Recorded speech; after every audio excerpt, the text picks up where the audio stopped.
Exclusive training knows what the body wants.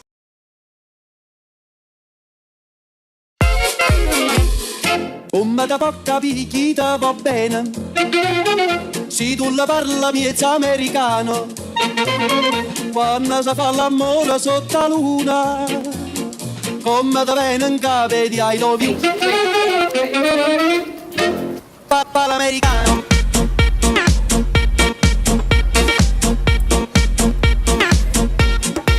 Papà l'americano.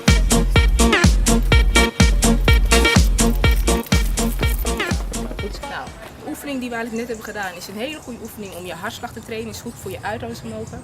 Je kan dit ook heel goed gebruiken als een warming-up. Dus dat je echt lekker je hartslag omhoog krijgt, dat je het goed rustig opbouwt. Het is eigenlijk een goede oefening voor je total body. Een training die je eigenlijk overal kunt doen. Je hebt alleen een trap nodig en je krijgt al meteen een goede workout. It's all about perfection.